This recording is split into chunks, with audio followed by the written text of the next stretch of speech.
The advice and opinions expressed by the host of Autism-Live and her guests are meant solely as suggestion and should not be in any way construed as child-specific advice. Any choices you make in determining your child's treatment are completely at your own discretion.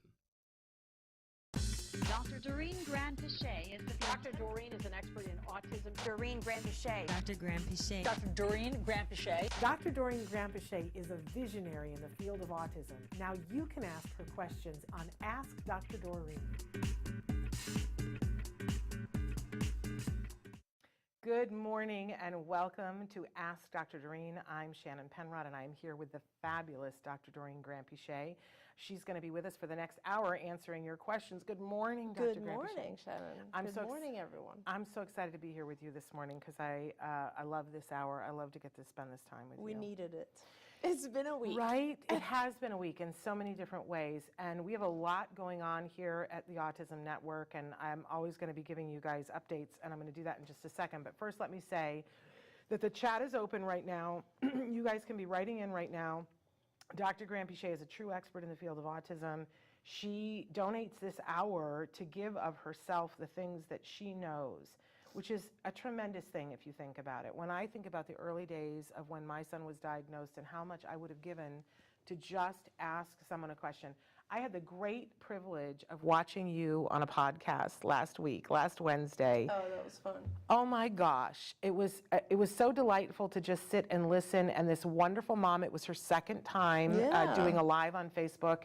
It was absolutely amazing, and you were amazing. Oh, thank you, Sean. And to see this new, fresh set of audience who were like, oh my gosh, this woman is here and she's actually answering our questions and she's making sense. Yeah. And she's saying things that are important to us as people and to our kids. It reminded me of how grateful I am to have had the privilege of sitting next to you for so long and hearing what you have to say. It's amazing. It's a privilege for me to be in that position, but that event was a lot of fun. It was just nice to have a lot of parents asking questions, and it was really a pleasure. It was really, really lovely, and it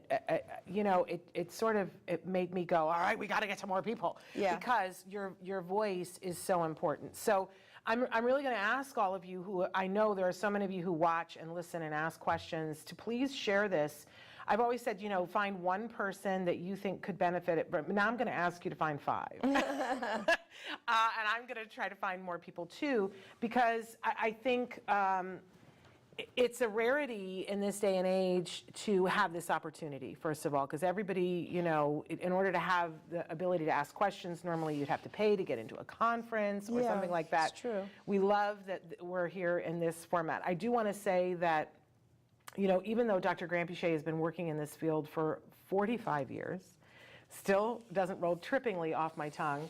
By the way, Amanda's here with her blue hearts. I'm so glad you're here, Amanda. She's been working in this field for 45 years. I know, get out your abacus. It doesn't seem like it makes sense. But she's a true expert in this field, has been working with everything from very young babies up through senior citizens, and she always is taking the perspective of, let's look at the individuals in this conversation. Right. Let's, diagnoses is a wonderful thing, but let's look at the individuals and what their needs are, and that means the individual on the spectrum and the people surrounding them who are taking care of that individual and helping that individual. So even though she has all that experience, there is no expert in anything that can give individual specific advice in this particular format. That's sort of the limitation here. But please do write in. I know, write it about, when we have 15 minutes left, everybody writes in questions and we can't get to all of them. So write in your questions early and often. We will do our best to get through as many as we possibly can, but know that you need to be as specific as possible, and that Dr. Granpeesheh will be asking you questions and will also give you an answer that is based in needing more responses that you'll need to take to the person who is close to you. But hopefully, the person who has eyes on the conversation, you'll be able to ask them more informed questions based on the conversation that you have with Dr. Granpeesheh. So start writing in your questions. While you do that, Traven is showing you all the different ways that you can watch the show and listen to the show. Don't forget that we podcast. We're available as a free download wherever you get your podcasts. That is going to be an audio-only podcast, but you can watch the visual on YouTube. There's 12 years of videos on YouTube for you to catch up on and search And we are constantly trying to update that to make sure that the right search words are in there. So if you search our channel, you're going to find, you can just put in Ask Dr. Doreen and you'll find so many. At some point we need to take a count of how many shows there are in 12 years. Yeah. But you can also search topics, and that will be really helpful. We really want to remind you that we have this event coming up, and it's getting close. My stomach just went floop because it's getting close. So we're doing something called the Autism Network Podcastathon. It's the very first time that anything of this nature has been attempted. Right. That, especially for the autism community. We are on April 4th at 3 p.m. Pacific time.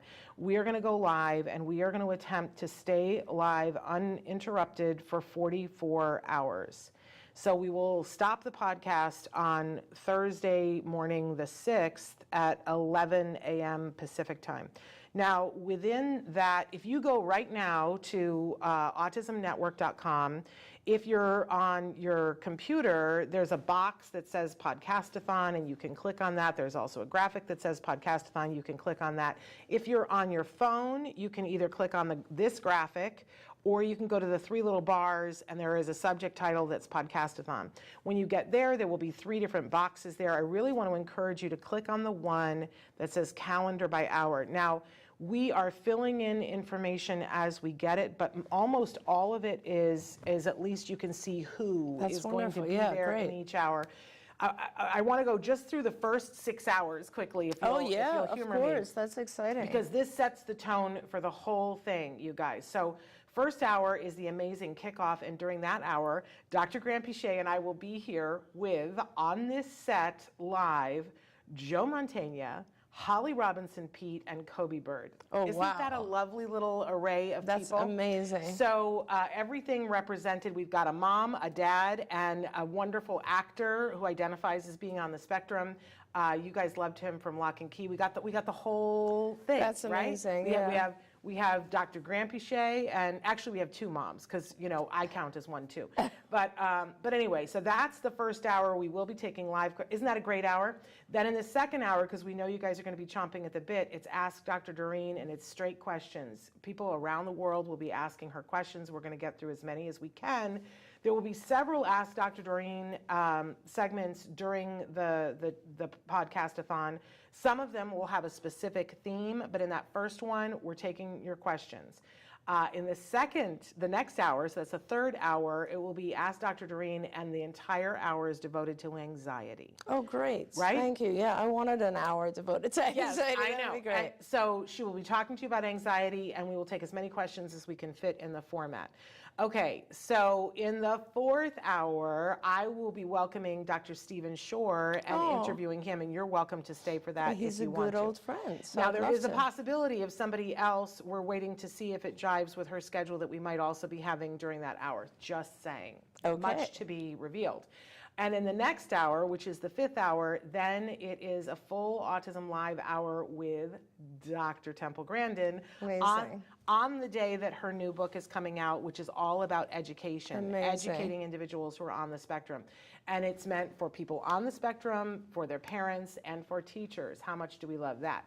And then in the sixth hour, and then I'll let you guys look at everything else. In the sixth hour, it is Stories from the Spectrum with your host, Dr. Carrie Magro. So, an amazing international speaker and advocate and amazing individual. So that's the first 6 hours. And if that doesn't make you want to check out everything else. Oh, I know. That's incredible. Yeah.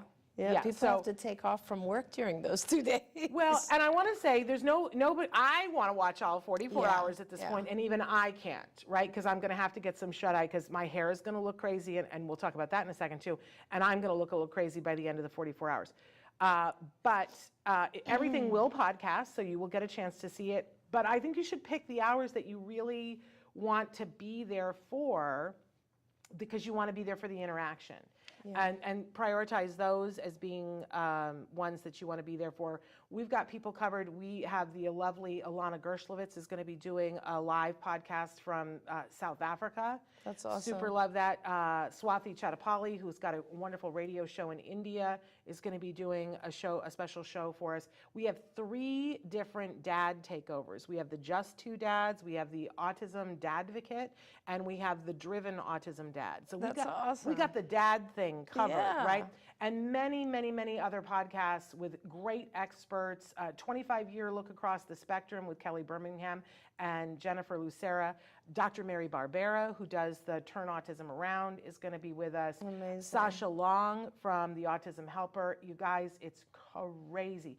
And in the middle of the night, one of the nights, we're going to show Never Before Seen clips from my comedy show, The Autism Monologues. Oh, wow. That's awesome. So- that's so exciting. Now, I will say that in the final hour, we're not unveiling who will be here with us, partially because I don't know yet, but even that, it's going to be a surprise. But we do have a thing that Dr. Granpeesheh and I have talked about during the podcast-a-thon. Every hour, by the way, the Ed Asner Center family will be here with us. Taka will be here. They each have an hour. But during the time that we're doing it, each hour, they'll be talking about different charities and things, because there's not just one autism charity. That's true. Right? There are lots of autism charities, but the one that we are both really Very passionate close about. and passionate about, you founded it, Autism Care Today. It's my charity because you guys give grants to people for the things that they want. That's right. And one of the things that people ask for a lot are iPads. And to Yes. me, this is a huge big deal because it's the ability for somebody to be able to communicate. Right. So I had said to you, I would like to be raising money towards iPads. Right. So we're going to start very soon, even before the podcast-a-thon, we're going to set up a thing. Because if we raise enough money, and I don't know what that means yet, then I have said that Dr. Granpeesheh will shave my head in the final hour. Oh, dear. All for Oh, dear. iPads. So I already have the clippers. We know I'm capable of it. So And if we raise money, then we will perhaps be able to select grants live. oh my gosh. Yeah, Well, that because never we even get occurred so to me. many grant applications. It'd be Okay. lovely to do that together. Well, I am all Before set. we shave your head. Well, I'm all set to shave my head, so let's make it happen. Okay, our topic today, as we start off this show, thank you for indulging all of that, because I think it's important information. Our topic today is autism symptoms. You guys have written in a lot of different questions about what the symptoms are, what they aren't. And I'm going to give one of these, and we'll see if we get to any more of them. Is there anything in particular that I should be looking for if I suspect my younger sister may be on the autism spectrum? She's currently 14. She was diagnosed with oppositional defiance disorder a few years ago when she was 11. When she was younger, she dealt with a delay in speech, and I remember she did not talk until completing speech therapy when she was about 3 years old. She pointed and grunted, but she didn't use words until about 3.5, 4. She's currently a freshman in high school in special education classes, even though the only diagnosis that she's ever received is ODD. She goes to a public school in Kentucky, so there are not a lot of resources around. Sending a hug to the Yes. sibling, first of all. Yeah, What a yeah. great sibling. What a great sibling to reach out. And it does break my heart. It makes me very sad to read that. Yeah. I really dislike that diagnosis of oppositional defiant disorder because to me, when an individual has kind of oppositional or angry behavior, there's a function to it. There's a reason that they're oppositional. And I never, when you call someone oppositional defiant disorder, ODD, people tend to just be very punitive towards that individual and kind of think, oh, this person has anger issues, that kind of thing. And most of the time, when someone is oppositional or angry, it's because they're frustrated, and we really have to figure out why.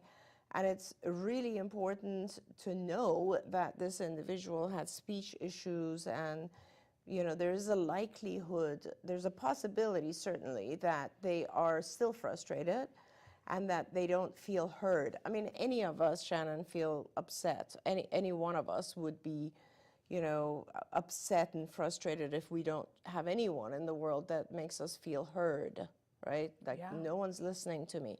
No one understands me. No one realizes what I need. No one understands the things that are bothering me in this world. Yeah. And so that becomes a really important thing. Now, I can't say for sure because I don't know this individual. The symptoms of autism, and I'll just start with that, I guess. You basically have to have a minimum of 7 symptoms that are basically you have 2 areas, right? One area is the area of what we call social communication. The other area has to do with ritualistic or stereotypical behaviors. And in the area of social communication, it's like every symptom that is listed in the manual, you kind of have to have. And these are things like, nonverbal communication. So lack of eye contact, inability to read facial expression. All of those types of things are communication. We take it for granted, but when I say something to Shannon and she nods, that is a form of communication, and it gives me the green light to keep going, right? And that is, it's little subtle things like that that a lot of folks on the spectrum don't know how to interpret. Right. Facial expression is a very important one. And then there's all of verbal communication, obviously. If I pronounce something in a certain way or my intonation is in a different way, it could mean a completely different thing. Those types of things in communication also are very subtle but very important. And communication, of course, leads to social behavior. So being able to establish friendships, have appropriate social life or social behavior with peers. All of those types of things are also vital to establishing relationships with others. And when you're not able to have those verbal or nonverbal skills, it becomes really difficult to interact in any way. So those are some of the symptoms of the social communication domain. And then the other domain is the stereotypical repetitive types of behaviors, which vary really. Some of our kids have behaviors that are very rote. For instance, they might line up their toys. They might have like finger flicking or body rocking or staring at objects that go in circles or staring at lights or all of those types of things. But then there are also more subtle ones like I must have a certain routine every day, right? So kind of obsessive types of patterns of behaviors. And when there are 2 in the stereotypical area and all of the symptoms of social communication, then you receive that diagnosis of autism. It changes based on the severity. What you see changes based on severity. It changes based on age. So if you have a very severe individual, they might not be able to communicate at all. And if you're not able to communicate at all, you will have some challenging behaviors like aggression because you're very frustrated. You might have a very, very obsessive need for things to be in a particular order. And if anyone messes up that order, you will have challenging behaviors because your whole world is in chaos. So it's hard to say if an individual is experiencing, or has symptoms of autism and therefore is experiencing ODD type things or oppositional types of behaviors. Could be something else as well. It could be that they have, pain that they're not able to express themselves. It's possible that they just have a language delay that results in not being able to express themselves. Clearly, when you have oppositional behavior, there's a mismatch in being able to communicate and express yourself. And so, it would be important for that, for our viewer to help the individual get a different diagnosis, maybe go see someone now at this age, and hopefully they can help identify what's wrong. Yeah, whenever people talk about ODD, you know what I think about, and it's wildly inappropriate, but the women will understand. The men are still going to be scratching their head. But I had a boyfriend in college that if I would get upset with him about something that he did, his response to me would be like, "Are you on your period?" Yeah. And I would go, "Okay, while it is true that I get a period and that some things set me off even more when I have my period, it's not like having my period makes me get set off for nothing at all. Yeah. And I have a right to be upset about when you do something, and it was a diversion, Yeah. right? And I didn't end up with him, thank God, right? Right? But it's this thing about, I think when people Totally. say somebody has ODD, it's like, oh, well, they're going to just They're just going to be angry. they're just going to be angry and they're going to be opposed to things even that they want. So, okay, we're done here. Nobody wants to figure out what's wrong. Right. Right. And I think in my life there have been times when I have been so mad that if you had offered me something that I wanted, I still wouldn't have taken it because I was Yes. mad about Yes. something that was Yes. real. Yes. Right? And so for me, a 14-year-old who is that angry, because I have heard you say that, you know, those feelings, they don't just go someplace into a vacuum, and that sometimes they turn inward. Exactly. And That's then it becomes the concern. depression. Right? And you know, That's right. I woke up this morning to hearing that, you know, somebody that our family knew, a 24-year-old, has died from their addiction. Oh. And it's just like, like what, and you go, oh, what can we as a society do?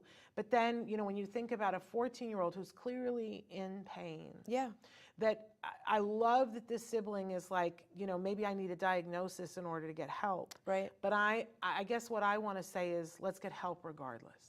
Yeah, and sometimes, I mean, I agree with you, but sometimes it's just hard to get help without the Yes, diagnosis. and especially in because, Kentucky, yeah. like, look at this situation. Like, you know, years ago, someone has said this individual has oppositional defiant behavior, and it's just stuck with them, right, for Yes. years, and they're in a special ed program. And, you know, maybe it's just that the education system was too difficult for them, or something was too difficult for them, so they, you know, they had defiance towards it. Or maybe it was too easy. Or maybe it was 'Cause too we easy. see that on really a regular good point. basis too. Yeah, yeah, That they're bored and they got nothing to do. yeah. And so they create some sort of drama because at least that's interesting. Right, right. It's very, so I think the steps to take, and it's amazing of this sibling to care so much, but the Yes. steps to take are to, you know, contact insurance, because you probably have some form of insurance that gives you the ability to get a diagnosis or get an evaluation, because I'm guessing the school's not going to really get involved and do anything. They've placed your sibling and they're not going to do more. So I think at this point you need to like find a developmental psychologist or psychiatrist who can do an evaluation and give you some ideas.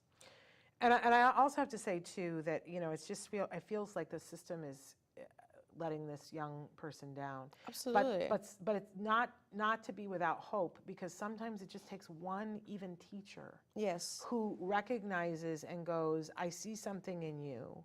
Yeah. Oprah talks all the time about the teacher who said, you have something in you, that you are a great leader. And that no one else saw that, but that Yeah. teacher did, and that sometimes, you know, you never know what's around the corner, Right. but don't give up, don't give up. Don't give up. All right, we're saying hello to a lot of people. Alicia Hendricks is with us. Hello, Alicia. Wonderful.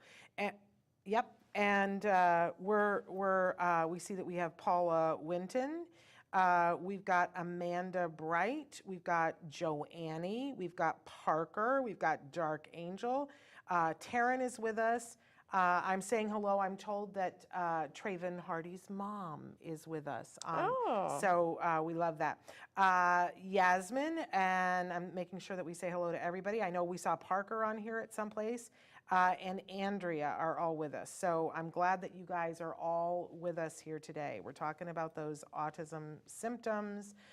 Andrea wants to know, good morning, ladies. My 3.5-year-old son has been in ABA for 40 hours a week for 6 months. He has only made 2 to 3 months gain on the Vineland. Should I be concerned?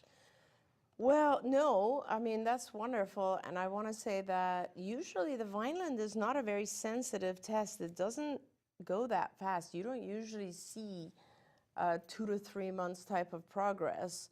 Even like, it's just not a very, I don't know how you know this, because it's hard to see a 2 to 3 month change on the Vineland, because it's a much more global measure. But if your child has made 2 to 3 months of progress in 6 months, that's tremendous. Brilliant. Especially if it's the first 3 months, because the first 3 months the child is usually just kind of getting used to things like ABA and what are we doing.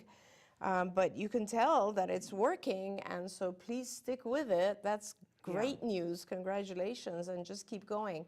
You'll see that it doesn't kind of, you'll see this, and then sometimes you'll have like a massive change. And then you'll have, again, a little bit of a slowdown and then a huge change. It's not like one-to-one correlation. It changes all the time.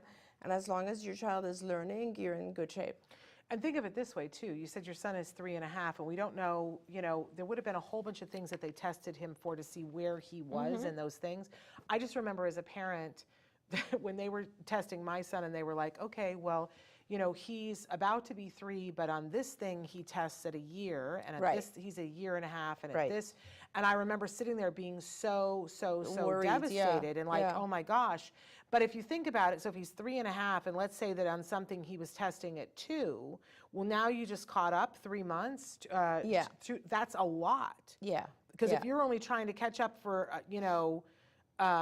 a year, then that means you caught up a lot. And again, the Vineland again has subtests, right? So you don't usually get like 2 to 3 months overall. It might be, but like if it is overall, that means it's an average of all the subtests, and it's important to keep looking at the subtests and making sure there's progress.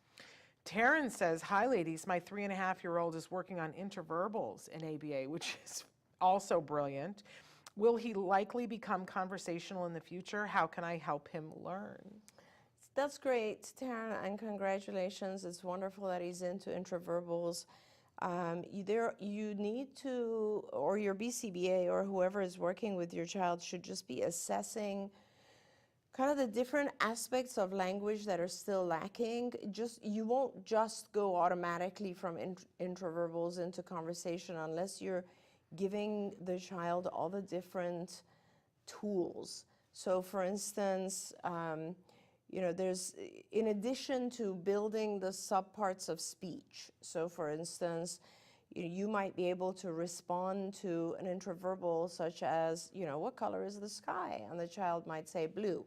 And they're describing something that isn't present in front of them, but they're talking about it, and that's an intraverbal. But what you really want is for them to express things in longer sentences, so you need to make sure they have lots of attributes they've learned, size, color, shape, etc. of objects, a lot of object labels, a lot of action words, and that they're able to put all of these together. If you know the action verbs, then you need to do past tense, future tense. You need to have like pronouns, prepositions, so that you can bring it all together in conversation. And then you need to do all the abstract stuff for conversation, which is things like taking turns. Like if I say something, you respond with a similar thing, or you respond and you ask a question. So there's a lot of different steps to take to get to conversational speech.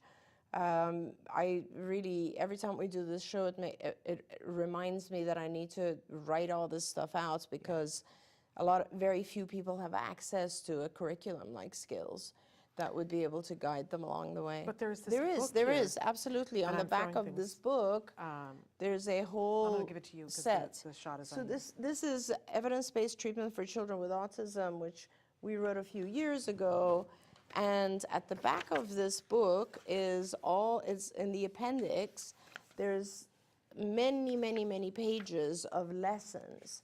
And these lessons are literally, like you can see, the language curriculum, the social curriculum, and you'll see in here like conversational speech. And it names the lessons, but it doesn't go into how to teach them. And I think that's kind of what's missing in that, is that I need to put a lot more detail into how to teach those specific lessons. But perhaps if you have a BCBA, you can just tell them, I think we need to work on conversation. He's not conversational. I want him to take turns asking questions. And then they'll put a program in for that. Wonderful. Dark Angel says, the symptom I didn't recognize was that he was extremely clingy. Separation anxiety was too much. I didn't think it was a big deal because he was too advanced for his age. Actually, I thought it wasn't. It cut off there, Dark Angel, but it picks up saying, knowing numbers and letters too young was new to me and loved reading so much. And I think there was one more. My son didn't like playing with children too, but with adults. That those were the symptoms that she saw. I don't think there's really a question there as much as an observation. Yeah. That those are the things. I think, I don't think there's been enough discussion about what to look for parents. I've always said, where is the billboard that says, the top 5 things to look for? And if you are seeing these things, any of these things in your child, and you have questions about autism, here's the 1-800 number to call. It's staffed 24/7. We still haven't gotten there as an autism community. It's hard because it exhibits very differently in different children. Yeah. Like a lot of what you wrote, Dark Angel, I can tell you that my oldest daughter also was extremely shy, did not play with others. She just interacted with kids at the age of 3 and 5, with adults, her teachers. Yeah. They could not get her to go and play on the playground.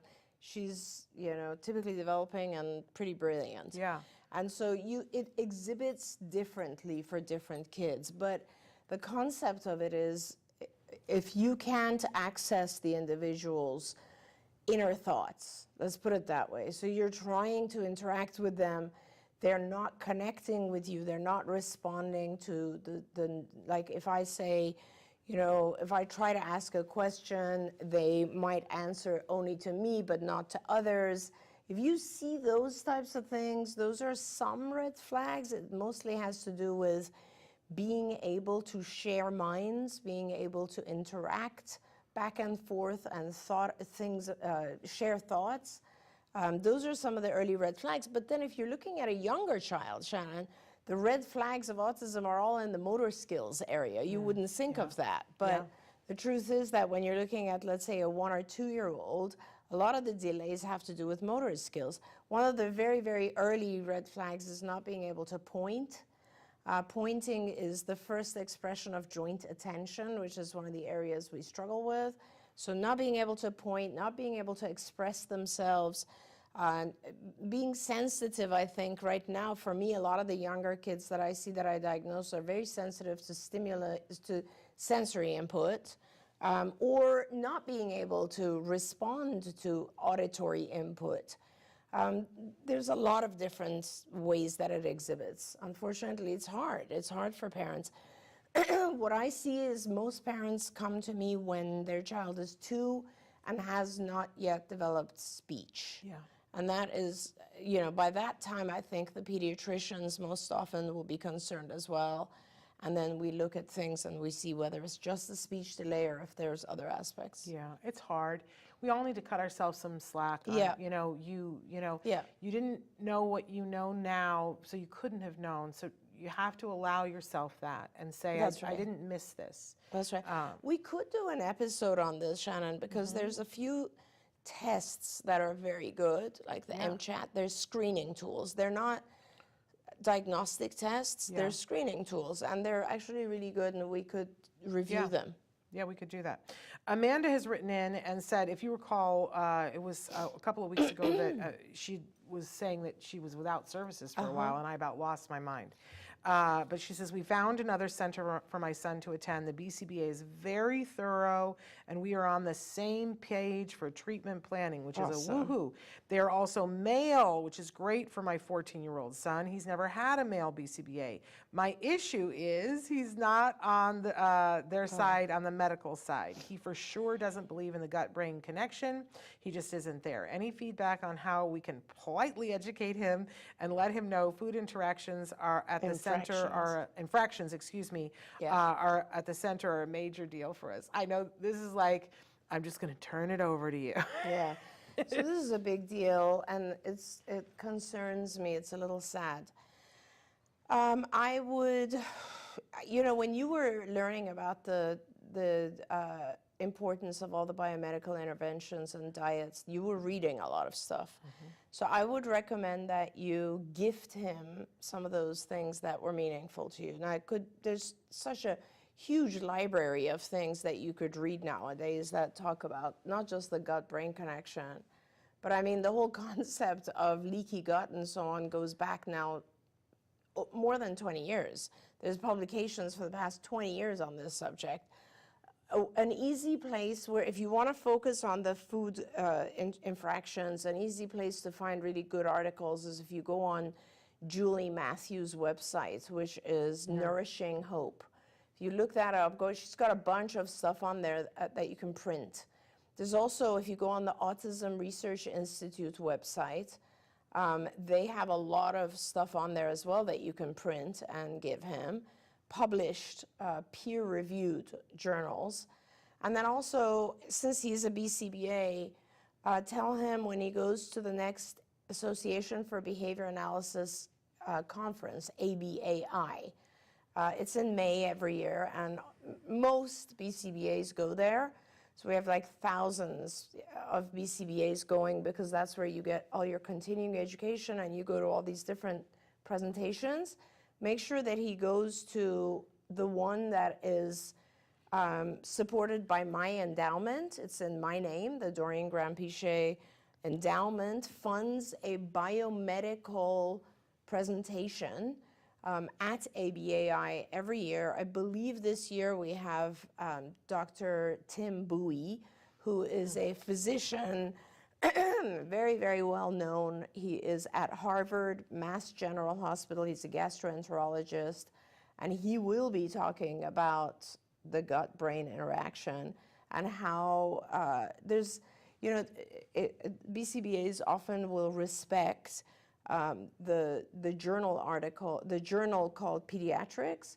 And years ago, a group of people and we did a series of presentations on it that were published in Pediatrics. There's a really, really good article about how the gastrointestinal, all different types of gastrointestinal issues influence autism and how they interact with autism. So literature, the conference, ABAI conference, and you know, on the Autism Research Institute, you can even watch presentations live because they have a lot of videos on there. Yeah, but I also want to say, you know, there is a thing, there is a stigma, and it's ingrained. I just came back from the ABAI Autism Conference a couple of weeks ago. And I was on a panel, and then I said, when the panel was over, that I would stay as long as I needed to answer questions. And I stood there for hours and answered people's questions. And there was one set of BCBAs, the wonderful, wonderful BCBAs, who came up and said, we need your help. We've got a parent who really believes in that gluten-free, casein-free thing, and how do we get them away from that? I know. And I said, well, okay, I don't think you're going to like my answer. And I said, but let me ask you something. You know, were you here last night? Did you go to the bar? Did you have anything to drink? And they're like, well, yeah, we did. You know, I had a glass of wine, I had a drink. And I said, how did you feel How today? did you feel afterwards? Yeah. And did your ability to communicate and function change at all based on what you had to drink? And they were like, well, yeah. And I was like, why do you feel like this child would be any different? Yeah. And they were like, well, that's alcohol. And I said, okay, do any of you have any food allergies or any food sensitivities? Because, you know, I'm allergic to wheat. Any of you? And one of them was like, oh, I'm allergic to shellfish. And I said, and so what would happen if you had shellfish? Would your ability to communicate and learn and, you know, cope, would it change at all? Why do you feel that this child is different than you? Yeah. And I said, maybe the problem isn't that the mom is holding on to that. The problem, you know, Shannon, sorry to interrupt you, but the problem is that it's so ingrained, and they will continue to say there's no scientific research, where there is. Yes. There's a lot of scientific research. You just have to look at it, you know? Yes, and I made that point to them too, but I said, let's just all start from the place of looking at this individual, because you have taught me that. Let's just look at the individual.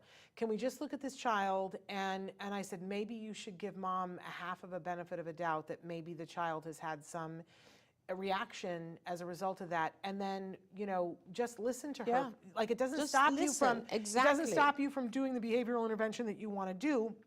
It means that you can't feed him pretzels. Yes. Like, get over it. Exactly. I didn't say that, but that is what I want. I said, maybe you should look at it in a different way, because there are gluten-free pretzels that you can buy in almost every if the pretzels are really the issue, what is the difficulty that you are having with mom wanting to be on a gluten-free diet? Is it that the snacks have to be managed when they're on break? Then just manage the snacks. Yeah. Like, come on, it's just not. But and they were like, oh, that wasn't the answer we thought you were. And I said, I told you, you weren't going to really like what I had to say. This is the other thing, Shannon, that this is actually is interesting, because the reason that when we built Skills, which was also kind of our tracking system, I put in this specific area of Skills, which I thought was brilliant. It was my favorite. It was my favorite graph. And it was for this purpose, because a lot of what I was seeing, other people were not seeing. And what I saw was that whenever there was an infraction, there was a change in behavior.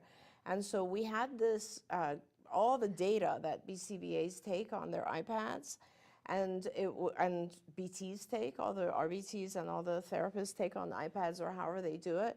When you graph it, and it's always with ABA, it's always a line graph, and it shows mainly two things. Or one is how fast the child's learning, so rate of acquisition, and it's a line graph, and hopefully it's going up over time. And then the other graph is challenging behavior, and those are hopefully going down over time. And when you have an infraction, this graph that I had made, it was called the clinical timeline, you would input infraction just on a day. Today the person had milk, today they had bread, whatever it was, and you would immediately see that those things changed. Like the rate of acquisition went down, the person wasn't able to learn in that few days or a week, and they became aggressive, or some other challenging behavior just suddenly shot up. So we had verifiable proof that these infractions were impacting the individual. And so that's what you tell the BCBAs is, do me a favor and track his behaviors, and I won't tell you. I mean, it's horrible to do that to your own child, but it's like people, they just don't believe it until they see it. Yeah. Yes, it's a thing. I'm gonna move on and hope that you find the way. But I will say that for me, because I have so many allergens and things, what I eventually did was said to people, this is a food allergy and you have to treat it thus, because then it becomes a legal thing. If you feel like you're not making any headway, just say there's an allergy and so on and so forth. Anyway, Yasmin has said, hello ladies, my 12-year-old son is saying he doesn't like little girls, and especially if they have blonde hair. I'm concerned because when we come across one, he'll stare or point at her, and I'll tell him that that's not appropriate to do. He'll ask why, and I'll tell him because people may get upset. Sometimes he says he hates them, even little babies too. Yeah. It's very sad. Well, it's just one of those things, and I think you just need to figure out why. Either he has made, the first thing that comes to my mind is I wonder, because it's babies as well, and I wonder if he is associating that with a sound, because girls will tend to have a higher pitched voice. Perhaps he knows a blonde girl who screamed or caused him some sort of... Yeah, or bit him or... Something, and he's now thinks that all blonde girls are the same thing.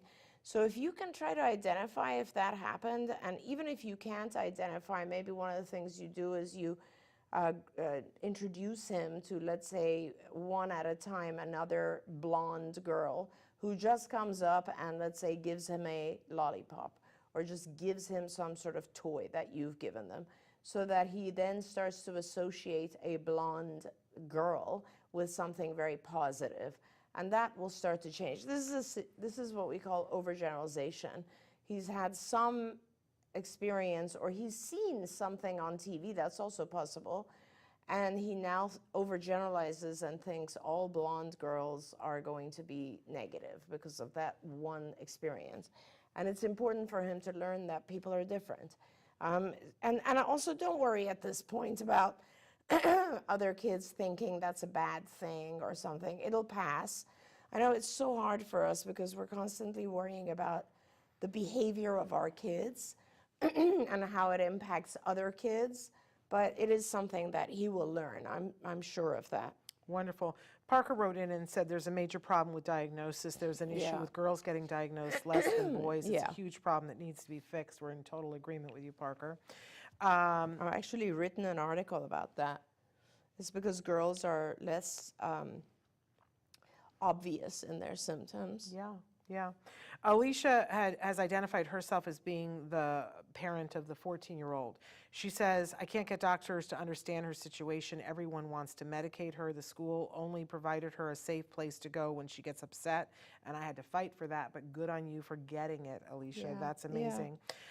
She says that she is happy to be here, but it is hard when you can't get people to listen to you. I would venture, Alicia, that probably everybody on this chat can tell you horror stories about the fact that, you know, they went to 1, 2, 5, 17 doctors and people weren't listening. Yeah. And it's terrifying. It's terrifying, and it feels like, you know, where is the help going to come from? Yeah. But I can only hope, if you keep trying, that someone's going to show up. And Alicia, is she able to express herself when she's getting upset about something?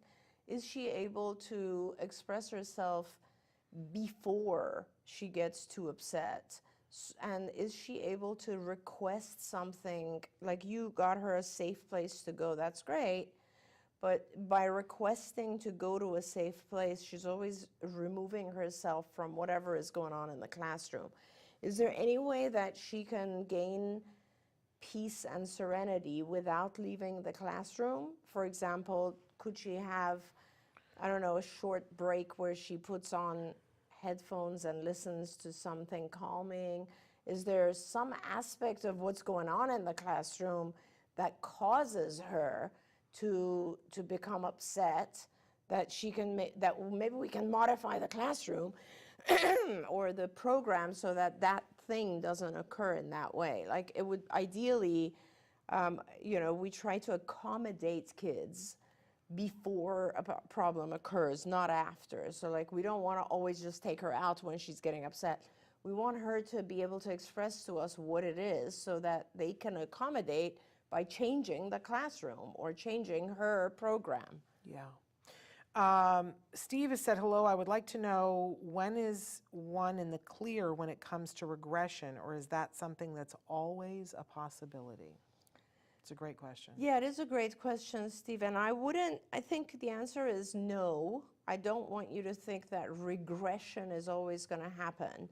Regression will happen to some extent when, if your child is really young in acquisition, so they're in a program, they're learning fast, and then suddenly there's like 3 months of no therapy. So that used to happen a lot. We would fight it because schools used to be our only source of funding, and then when school was out, the child would regress. But if you want to, but that's, even when the child loses some skills, remember, those skills tend to come back fast when you go back into therapy. So it's not like they're lost forever. The other thing is, obviously, if your child is on a diet of some sort and you take the child off that diet, there could be some regression in the sense that they're not able to perform, as we were just talking about it, and they're a little bit spaced out or out of it. Issues like yeast can cause some regression in overt behavior. So there's those things, but no, the older you get, the less there is of that. It's a little bit more volatile when you're younger, and I think it's because you're so actively learning and things affect you a lot faster. So when you're past, let's say, age 10 or so, those periods of regression tend to be a lot less. And always remember, when we talk about regression, it's not like you've lost and you're starting from scratch. They've just been temporarily put out of use, and you can get them back faster, those skills. Yeah, as long as you're paying attention. Yes, yes. For sure. Dark Angel also commented, my son is having play therapy and it's useless. 1.5 hours for 4 days, and I will have to teach him myself. And I get so upset because I see people talking about play therapy, and look, I think I love to play. Yeah. And I love using toys to interact and educate, but I get so mad when people try to pass off play therapy as being the be-all, end-all, and that's all you need to do, and nothing else. So I feel your frustration, Dark Angel. Well, and a lot of times people even claim ABA is like they'll say, oh, he's getting ABA, and it's actually all they're doing is play therapy. Yeah.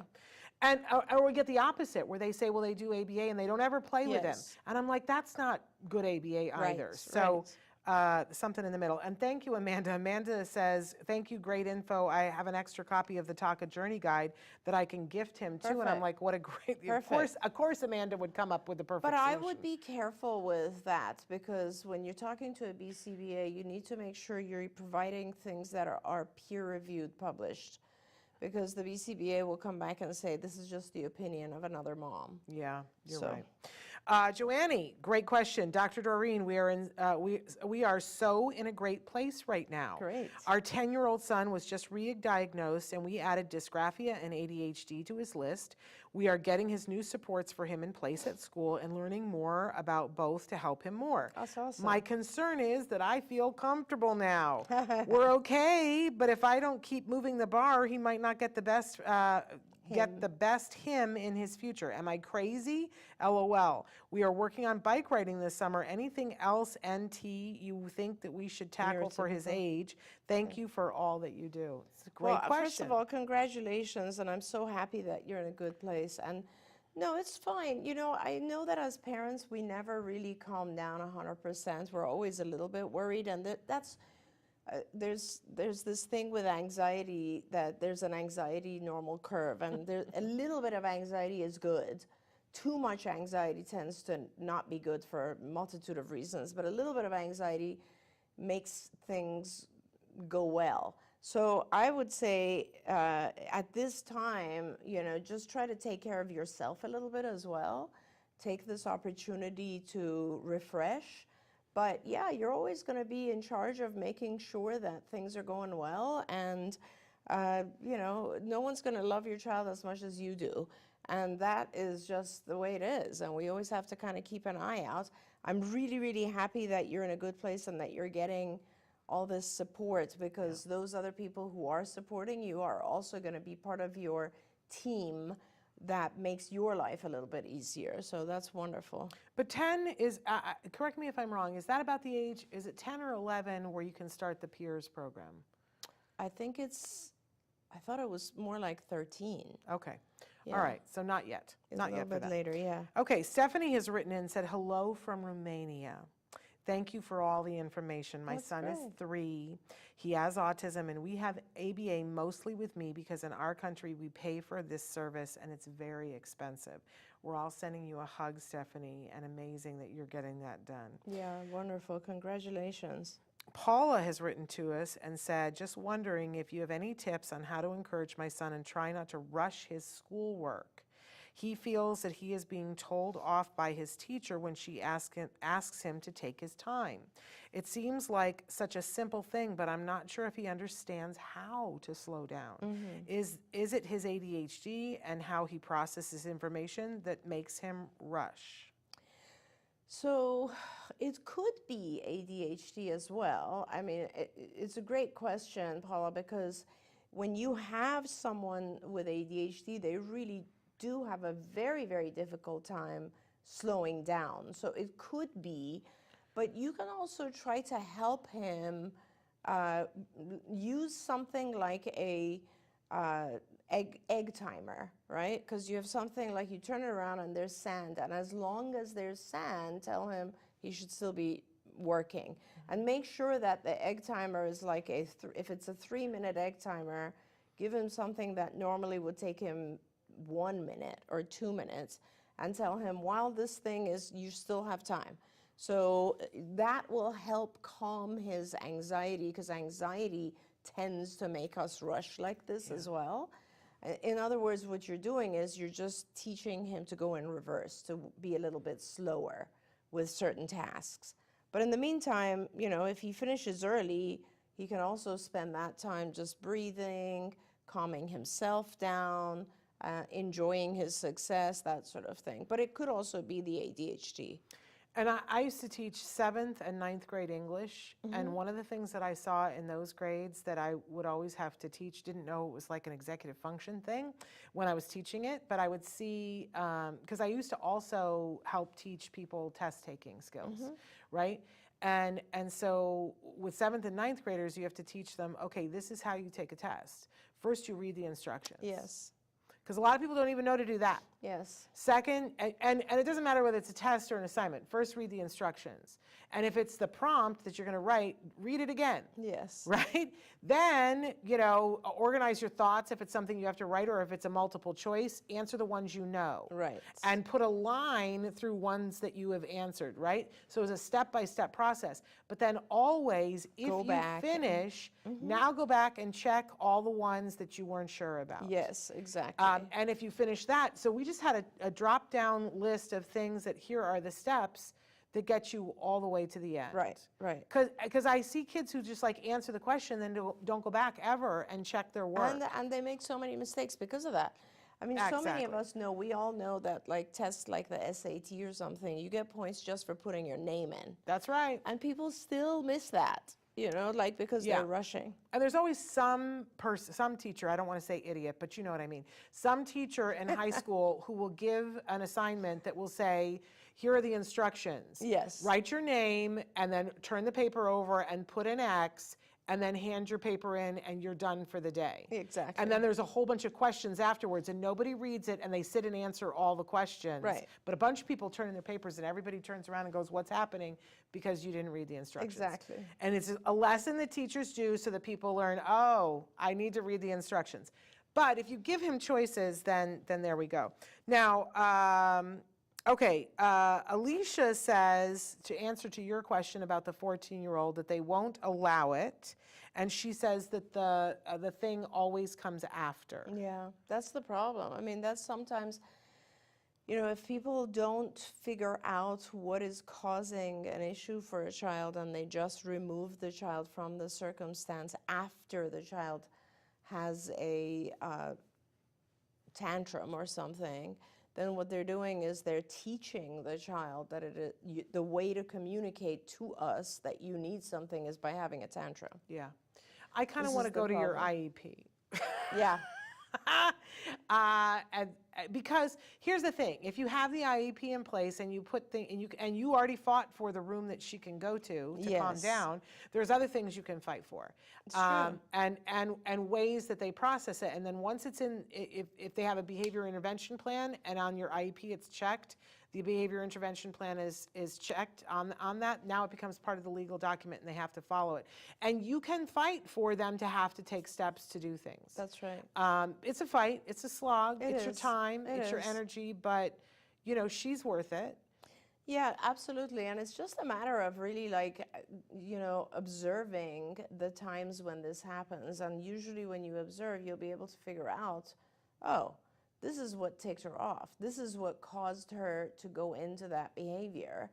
And how could we, and those little signs are then you take those and you teach it to the teacher so that whenever they see those signs, they actually will prompt her to say, I need a break. Something like that would go a long way for her. It would be really helpful. And it's cutting off some of the responses here. And so, Yeah. Andrea, I don't know when you said you would have to watch the show, I don't know what you're referring to because it's cutting off some of your answers and I don't know why it's doing that. But unfortunately, we are out of time. You can write to me. Any of you can write to me and I will forward things to Dr. Granpeesheh if you want her to know something.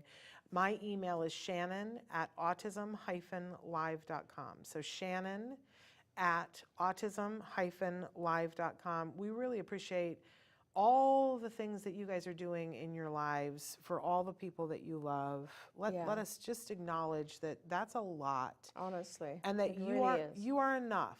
And I know sometimes it doesn't always feel like it, but I certainly have seen, and you have so much more experience than I do, but when parents care as much as you guys do, it's always, a better outcome for those kids and those teenagers and those adults. Always. Absolutely. I always say that with autism, it's always the parents that move things forward. Yeah. No question. So you guys are doing an amazing job and you're asking all the Oh, Andrea says, sorry, that was my fault. I was telling my husband to watch the show, and instead of sending the text, I wrote it on here. I love that. I love that. Andrea, thank you for answering the mystery that I was going to worry about all day long, and I find that hilarious, and I love your crying, laughing faces here. I've learned how to text by talking, Yeah. and I've sent the wrong text to 3 people this week, and they're like, what? Like, no, disregard. And I want to, before we end the show, if Traven's mom is still on, I just want to say we love your son. He does so Yes. much for us, and this show is really dependent on him, and he's an excellent producer for us. Amen to that. You've raised a fine Young man. That's right. And we appreciate. I would be lost in the weeds without Oh Traven. my gosh. Lost in the weeds. So thank you for gifting us his time. All right, you guys, we are out of time, but we are back tomorrow. We're going to be having a very interesting conversation tomorrow with Julia Ferguson from the Autism Partnership Foundation about a new term that I've been hearing a lot called progressive ABA. Oh. And want to talk about what that Interesting. means, who's coining that term, what it means to whom, and why that might be of interest to anybody.